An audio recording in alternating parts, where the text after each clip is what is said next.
Thank you, and hello, everybody. I'm Norma Levy, president of New Plaza Cinema. We're a nonprofit organization, and today we'll be discussing a terrific 1946 thriller called The Stranger.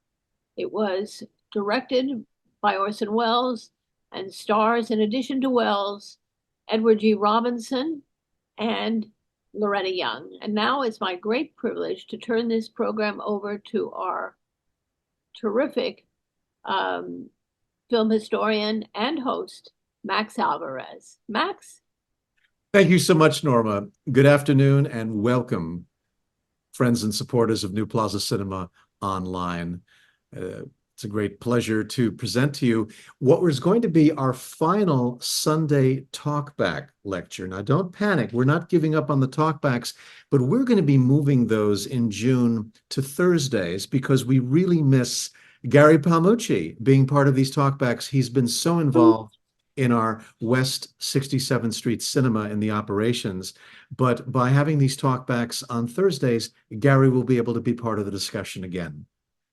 And with our discussion in June, our next talkback is going to be on Sunset Boulevard. That will be the first of our Thursday talkbacks. You can visit our website, www.newplazacinema.org, for more information on those upcoming events. Contrary to popular belief, director Orson Welles did have at least one major breakout box office hit during his career. It wasn't Citizen Kane. It wasn't Touch of Evil. It wasn't The Lady from Shanghai.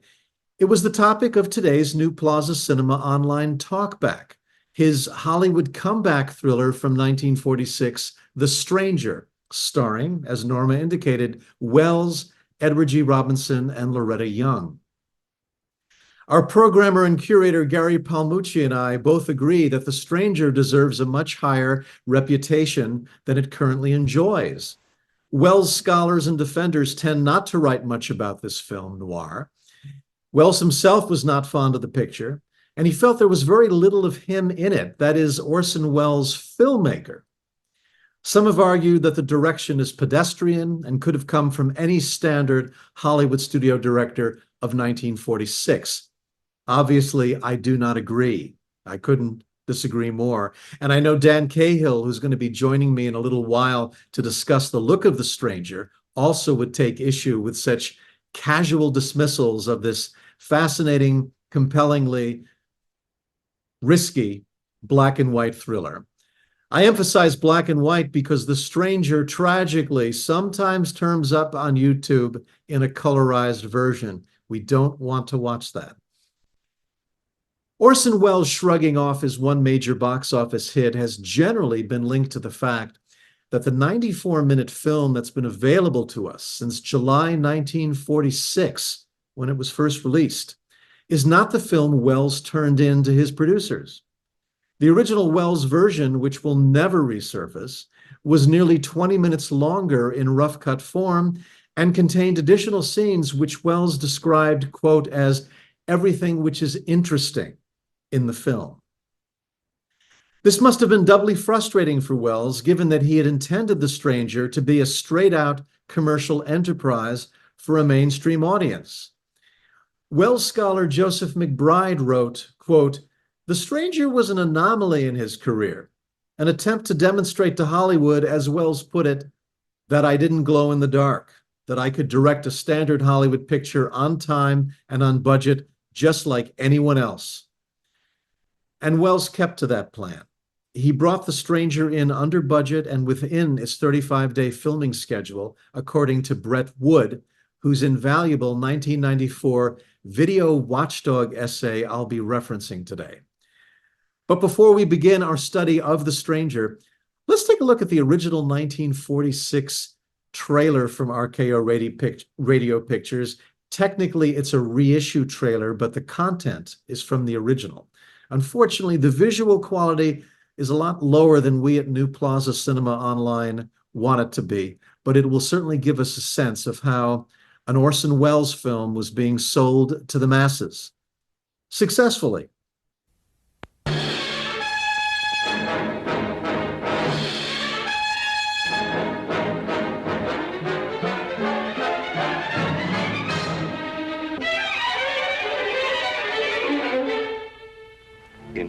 to speak. You become a part of the crime. But I'm already a part of it. Because I'm a part of you.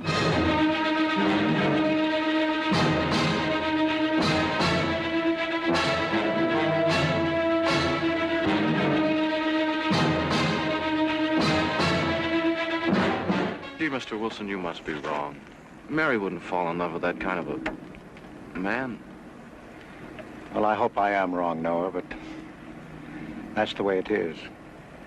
People can't help who they fall in love with.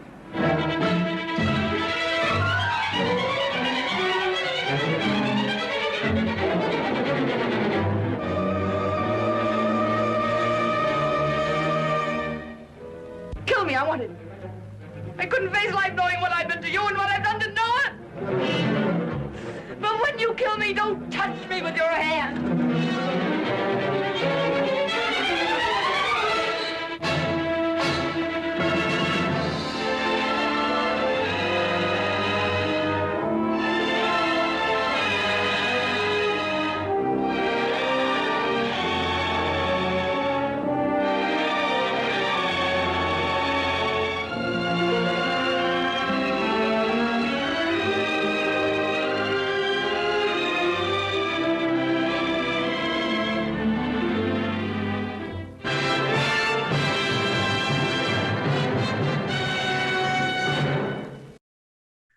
As I covered in my recent online lecture on Orson Welles for New Plaza Cinema, The Stranger would not be the first nor the last time Orson Welles saw a film taken from his hands and recut by others. We must remember that Welles had a lot riding on this picture. It was his first film as director in 4 years after losing studio battles over The Magnificent Ambersons and the unfinished Brazilian project It's All True.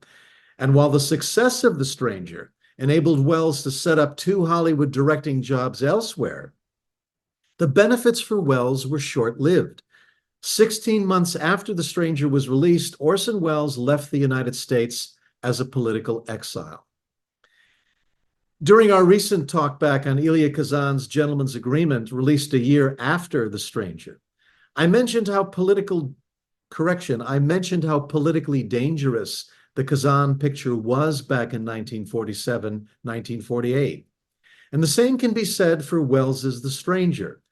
And the director's subsequent distancing himself from the picture may stem from his own concerns about the radical content of the narrative and the need to downplay that content in subsequent decades, which I'll be talking more about.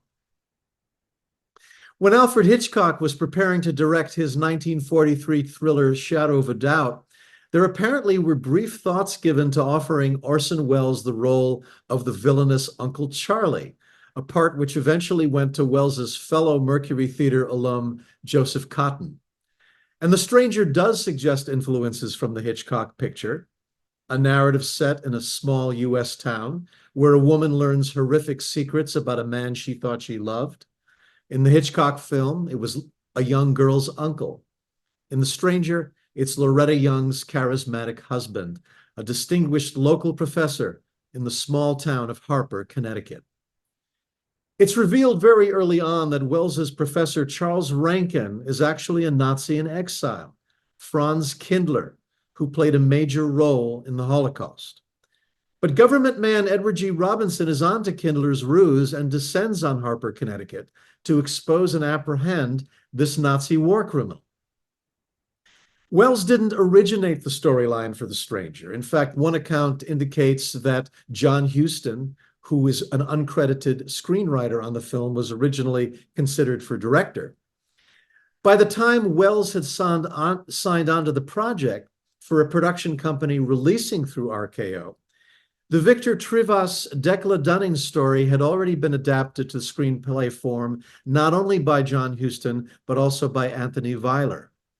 But the narrative was clearly close to Welles's political heart, the dangers of a re-emerging Nazism in the wake of Germany's World War II defeat. And there's no question that Welles had a hand in the final shaping of the screenplay.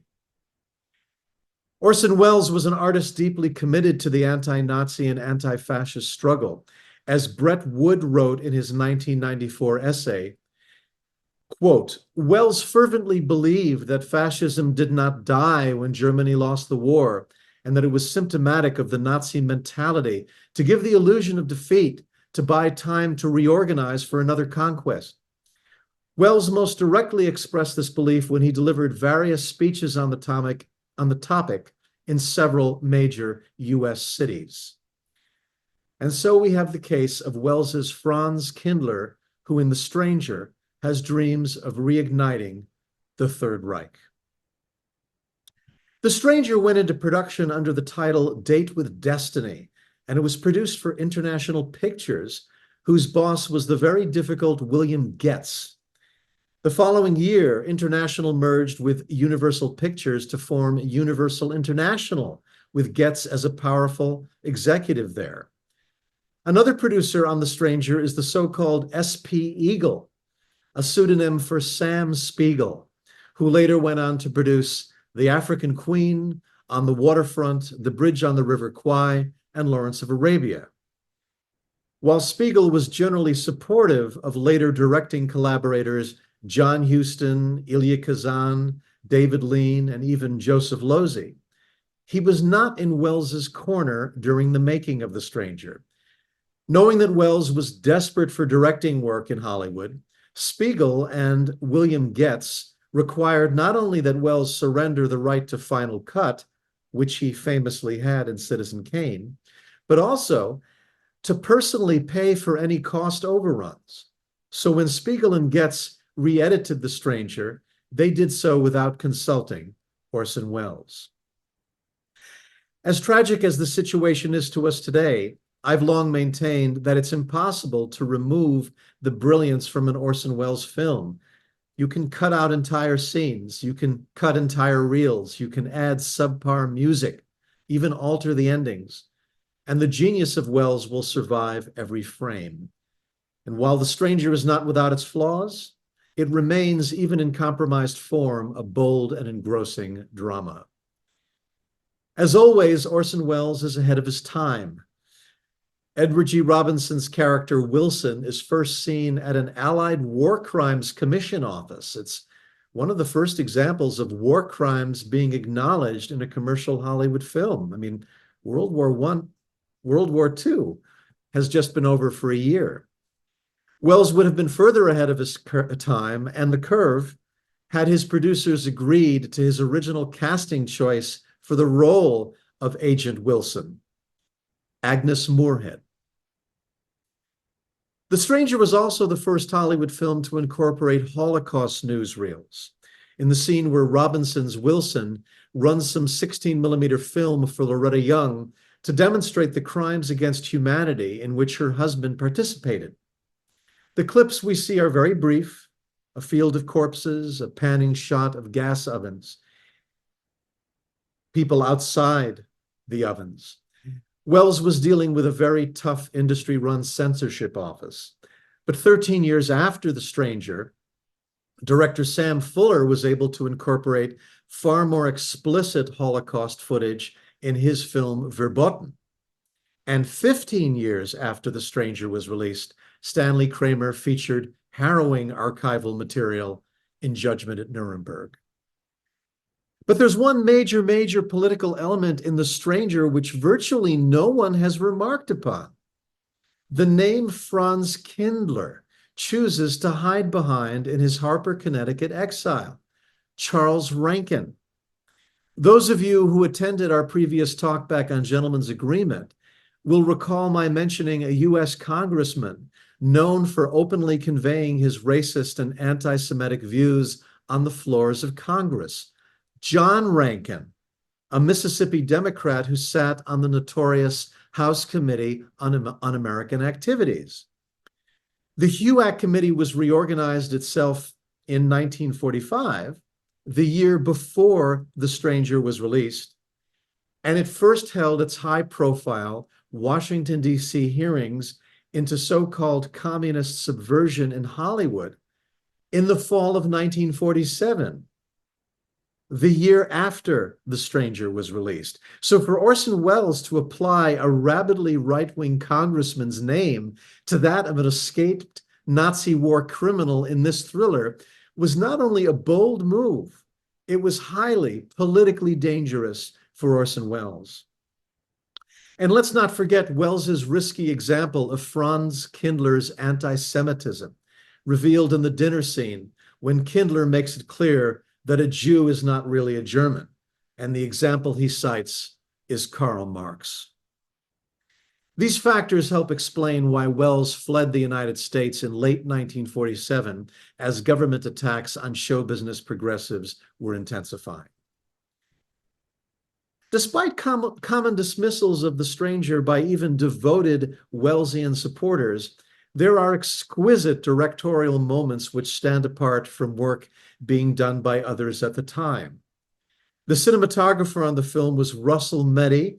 Dan is going to talk more about him because Meddy, 12 years later, photographed Welles's legendary Touch of Evil at Universal International, and that's a film very well known for its magnificent camera choreography.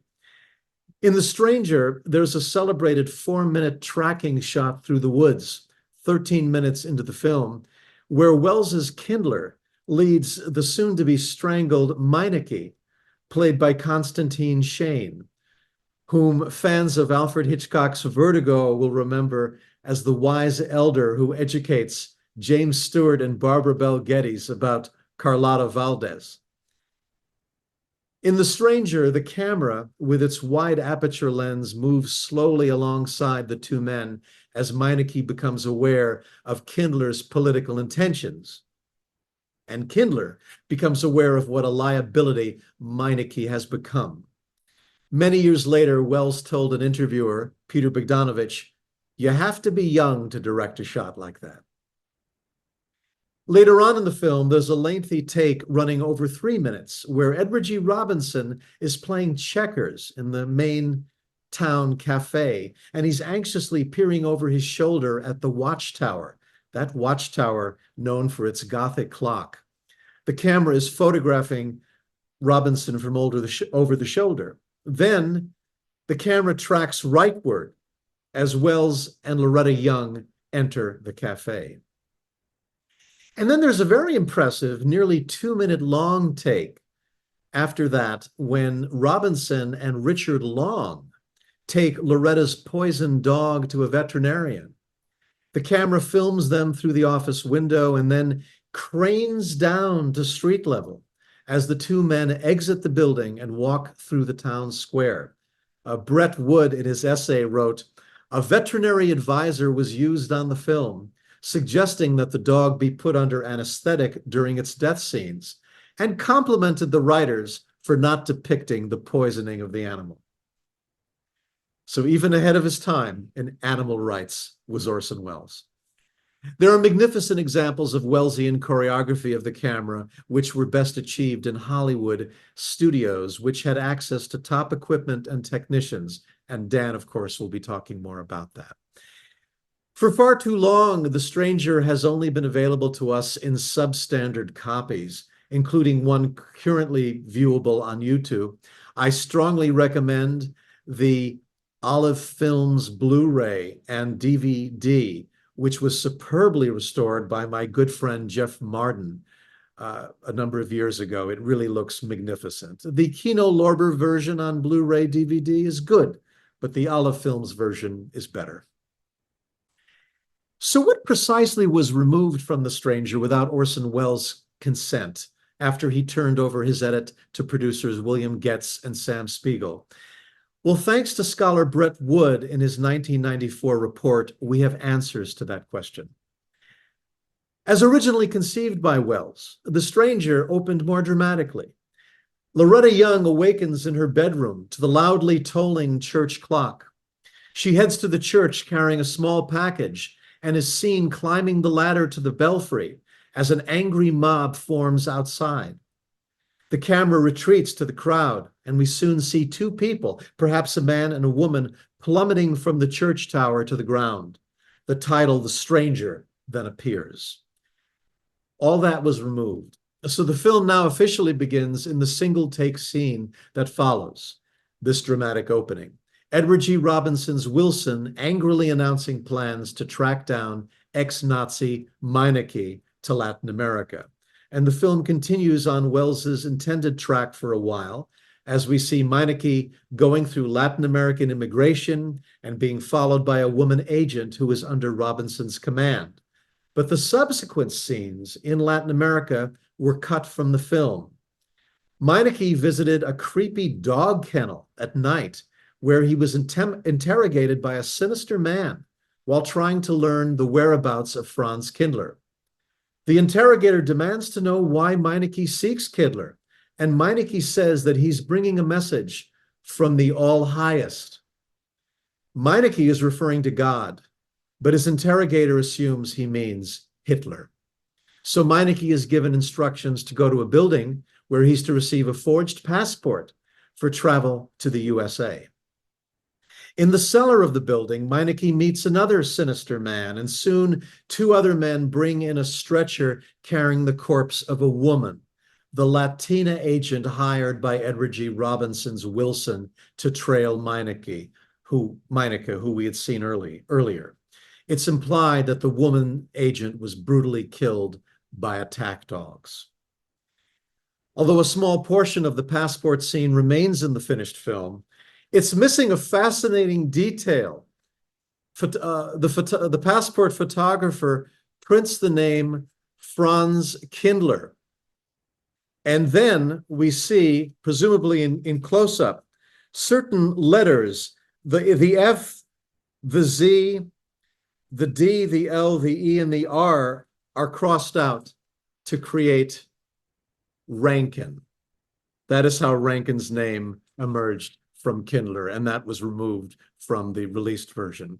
Once the action shifts to Harper, Connecticut, there was to have been a lengthy scene showing Orson Welles and Loretta Young meeting for the first time. She notices him looking up at the clock tower, explains that it no longer runs. He responds, "You know, my first impression of your town was the incongruity of a Gothic clock in a Connecticut church tower." He then leads her on a walk through the town graveyard, a typical Orson Welles scene of courtship. It's not long after this when Loretta Young's Mary announces her engagement to Welles's John Rankin. Perhaps the abruptness of their meeting and courtship and marriage, they were so close together, maybe the producers felt it was not convincing, and that's why that scene was cut. One scene, however, that was cut would have given us more of a sense of Franz Kindler's obsession with the town's Gothic clock. Robertson visits Welles and Loretta Young in the clock tower. And the Loretta Young character in Welles's original version recounted to Edward G. Robinson the theory of her husband, describing what she said was the ideal social system in terms of a clock. And she said to Robinson, "The force that runs the clock, the spring or the weight or whatever it is the head of the state. The pendulum is his government, which transforms his inspirations into law. The train of gears are the working masses, formed into economic units which engage each other without friction. The teeth are individuals, and just as these are of flawless metal, well ground and polished, so must the individual be of good blood, trained and fit physically." This is according to Brett Wood's findings. Perhaps the scene might have survived if Welles's character had been the one making that disturbing statement and not his misled wife. While unfortunate from our perspective today, these deletions didn't cause incalculable damage to The Stranger in the way, say, the studio edits for The Magnificent Ambersons did 4 years earlier. But any studio-mandated compromise to an Orson Welles film is never a good thing. Nevertheless, we can still take solace in the fact that the remaining 94 minutes of The Stranger have survived and demonstrate that even when vying for obvious commercial success, director star Orson Welles managed to emblazon his project with cinematic artistry and astute political awareness. Just a couple of words about the actors. Loretta Young became a big star at a very, very young age, and she did actually some of her best work in the early 1930s at Warner Brothers during the so-called pre-code era. We associate Loretta Young with Come to the Stable, playing very pious, chaste women. But in the early 1930s, she was a very tough woman of the Depression who was dealing with a lot of intense stuff in films such as Employee's Entrance, The Hatchet Man, Big Business Girl, Heroes for Sale, Midnight Mary. She then went to 20th Century Fox in the late 30s. The year after The Stranger, Loretta Young is going to win Best Actress for her starring role in the RKO political comedy The Farmer's Daughter, and then she will be moving towards television. Richard Long, who appears as one of the young men in the film, had appeared with Wells the same year in the drama Tomorrow is Forever. And Wells was so impressed that he cast Long in the Noah character in The Stranger. Starting in the 1950s, Richard Long will be working primarily in television on series such as 77 Sunset Strip and The Big Valley. And he died unexpectedly of a heart attack shortly before his 47th birthday in early 1974. There's so much more to talk about on The Stranger, especially the look of the film. But I know our advisor, Dan Cahill, filmmaker, and also someone who's taught film himself, would like to chime in on the look of this Orson Welles film. Dan, welcome back to New Plaza Cinema Online. Thanks, Max. I'm going to detour a little bit because before I go into the look of the film, I want to say a few important words about Edward G. Robinson, who actually has top billing in this film amongst the cast. He was a very popular and well-known star, especially in the 40s, and he first made his impact as violent, gangstery villains, notably in Little Caesar. Following that, he was Wolf Larson in The Sea Wolf, and following that, many years later, he was the villain in Key Largo, directed by John Huston. He also played shy, sheepish men who were easily seduced by Joan Bennett in two Fritz Lang films, Woman in the Window and Scarlet Street, which are very easy to confuse. I always mix them up. In this movie, he plays an intense, devoted hound dog detective, willing to track down his man, as he does in Double Indemnity, a film we discussed a couple of years ago. And he also had a side for comedy, where he often played roles that sort of mocked his gangster image in films like Larceny Incorporated and Brother Orchid. A couple of interesting things. He was noted as an art collector, and the pipe that you see as a prop in the film was an important prop in his personal life. And there is a brand of pipe tobacco, the Edward G. Robinson Pipe Blend, which you can buy in a can with his picture on it. So his estate continues to make some money. The stories about Edward G. Robinson are that he was a lovely man and much loved by his colleagues and compatriots in the industry. He did suffer from gray listing, and this was not as bad as blacklisting. He was still able to work, but not in as many prestige productions. And the reason for that was that he refused to openly criticize the Soviet Union because he persisted in viewing them as an ally against Hitler. And the right-wing hounds in HUAC wanted him to criticize anything that even smacked of communism, and he refused to do that. So no one was accusing him of being a communist, but he was a little too sympathetic. So I'm now going to shift over, if I may, to my usual display of the the images I've captured from the film. Here we have the title card. And the first thing I'm going to do is I want to cite this gentleman, Russell Meddy, ASC, who, as Max said later, 12 years later, photographed Touch of Evil for Orson Welles. Some of their best work was done together. He also has the cinematography credit on Spartacus.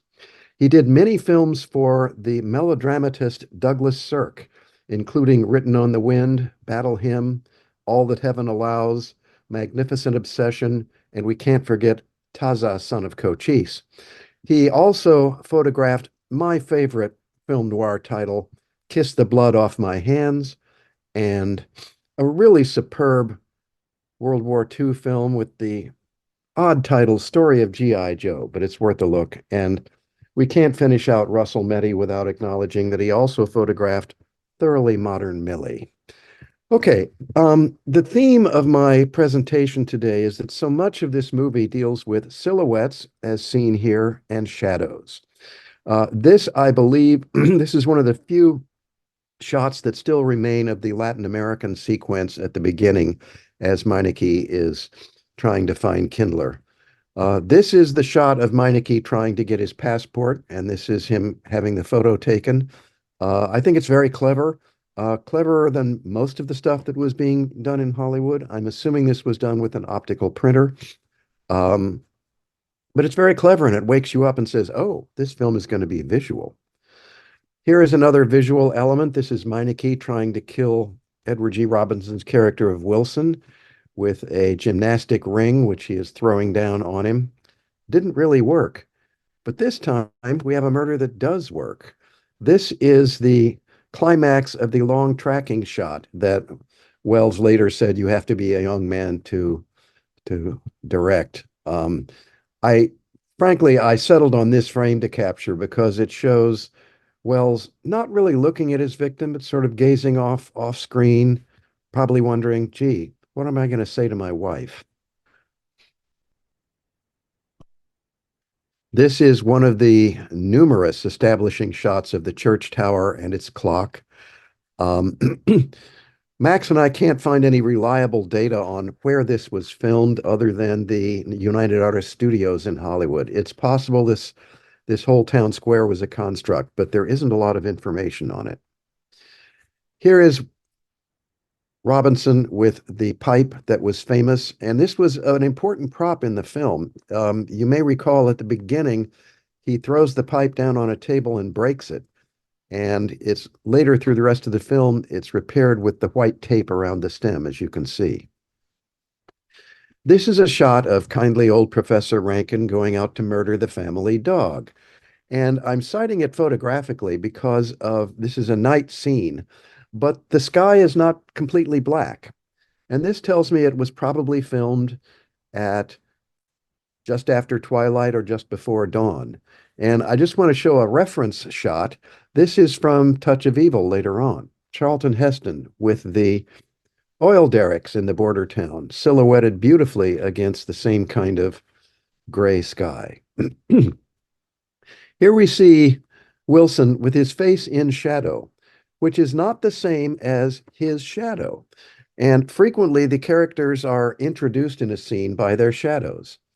Here is the scene where Wells comes upon his sleeping wife. That's his shadow on the wall looming over her. And she wakes up and tells him about her dream that she had, which features shadows.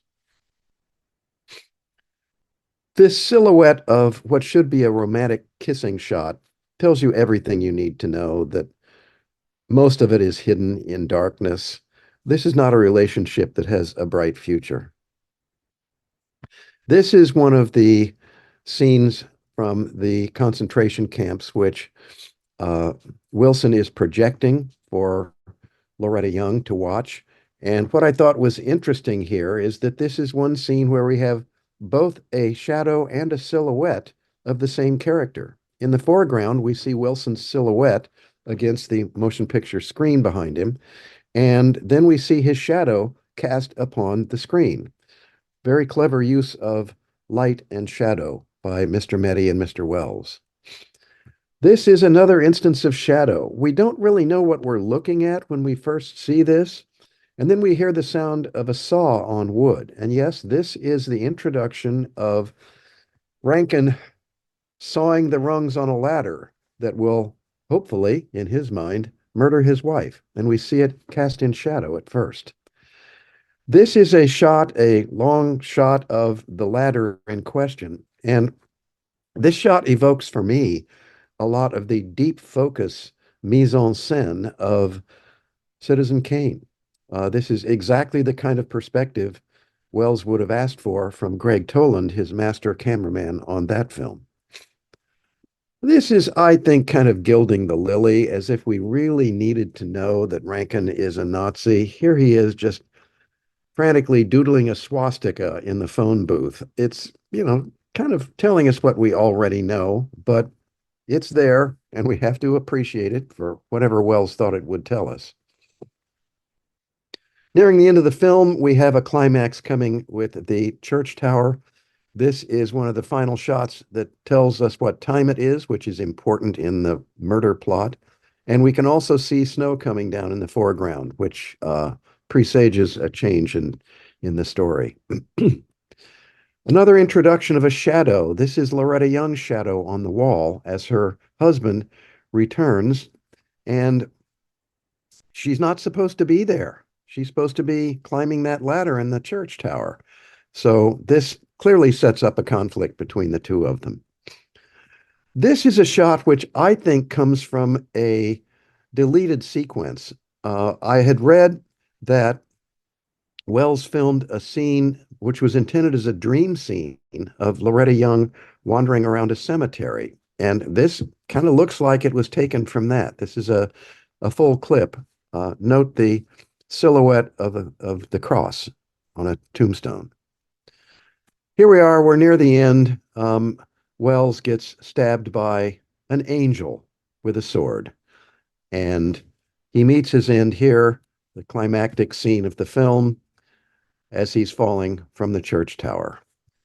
And as they say, that's all, folks. Thank you so much, Dan.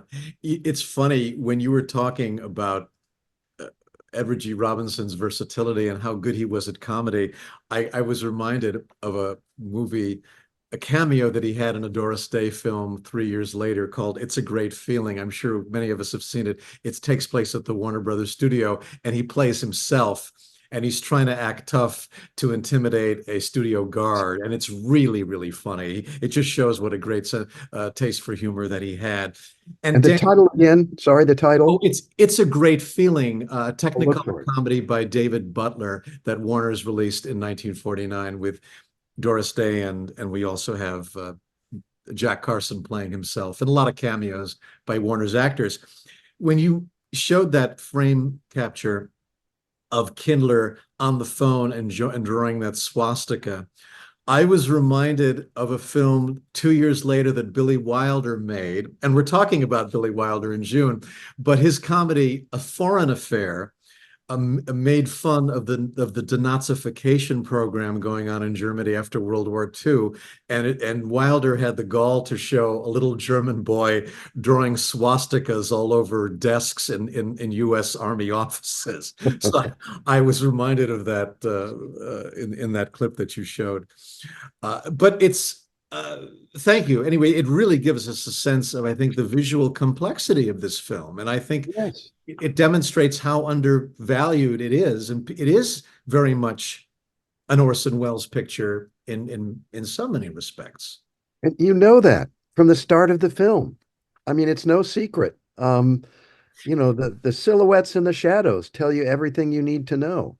Absolutely. And there are certain things that anticipate his future work. You had mentioned a deleted dream, like a fantasy or dream sequence, and you had what you assumed was a frame capture from that cut sequence.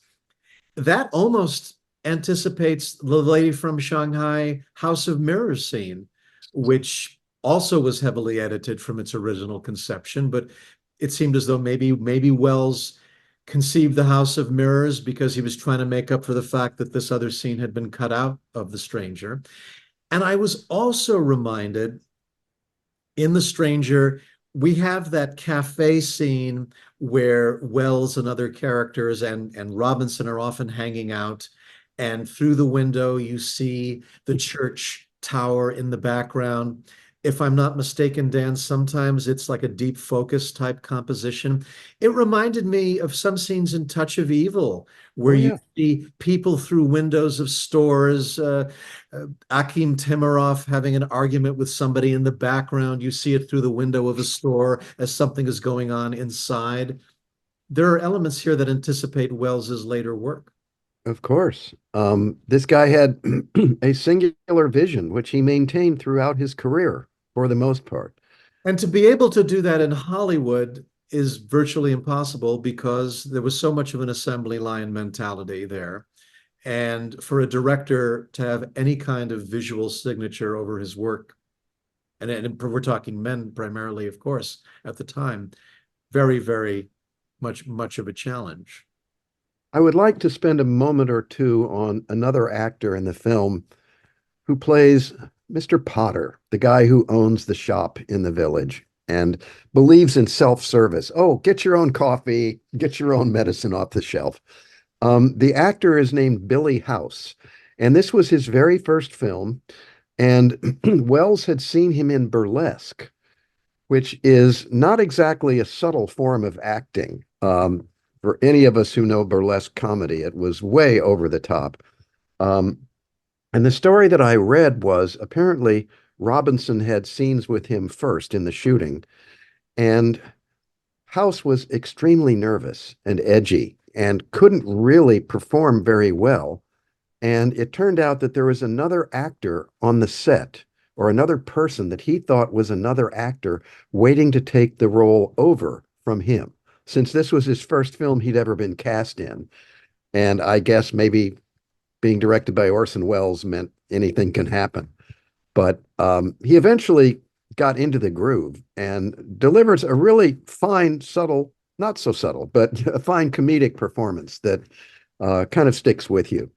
I don't know what the rest of his career was, but But you do see that occasionally in Wells films, some very good roles for comic-oriented actors oh in these yeah, rather eccentric supporting parts.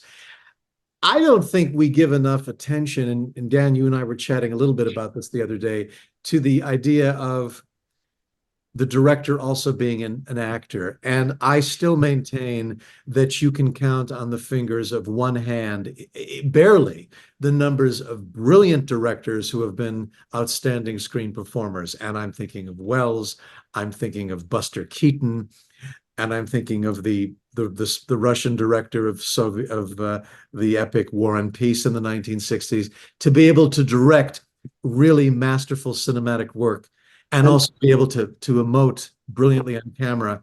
let's not forget, let's not leave out Laurence Olivier and his Shakespeare film. Laurence Olivier, right, did that very masterfully in his Shakespeare productions. When Chris Wells, the daughter of Orson Welles, wrote a lovely book, a lovely memoir about her father, she recalled a luncheon that she went to in somewhere in Europe, in which Olivier attended the luncheon with Wells and others. And Olivier spoke to her in private, saying, "You know, my dear, your father's Shakespearean films are the ones that people are really going to be talking about." So he had a great Yeah, admiration for Wells's nice. films. But the fact that Olivier could do that as well, it's Yeah, a short list. yes, that it is. I don't know that we can put Quentin Tarantino on that list. Next subject. Oh, sorry. Yes, yeah. No, I don't think we can, Dan. I don't Well, think, that's all right. But but it is, but to be able to, and you had indicated you have to have a very strong relationship with your cinematographer, because somebody has to be behind the camera giving you yeah, an indication of whether the scenes are working or not. And well, this is in the old days. Whereas now there are so many people watching video screens on a studio production, and the director can instantly watch a replay of the last take and see what it looked like.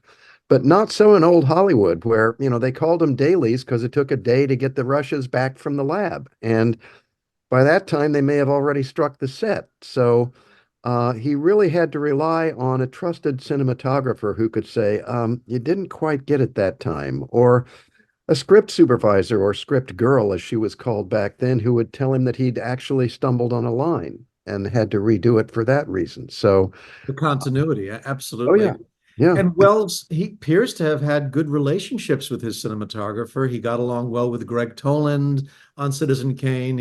As you mentioned, Russell Meddy, they worked together several times. And there was, of course, Gary Graver late in his life where they worked together on many projects. So that definitely helps. Thank you, Dan, for your contributions on this. Just a reminder that in June, the focus, I should say, is going to be Billy Wilder. On June 19th, I will be giving an online lecture for New Plaza on a Wednesday, June 19th, on Billy Wilder online. And then the following day, Thursday, that is going to be our very first Thursday talkback, in which Gary Palmucci will be back joining Dan and I in discussing Wilder's Sunset Boulevard. That will eventually, of course, be available online. And you can go to New Plaza Cinema online for more information. And I can promise you, the first thing I will show, other than the title slide, will be what I think of as the best opening shot in any film in Sunset Boulevard. I'm not going to talk about it. Just think back. What was that? Many of you will remember it, but we're going to talk about that for sure.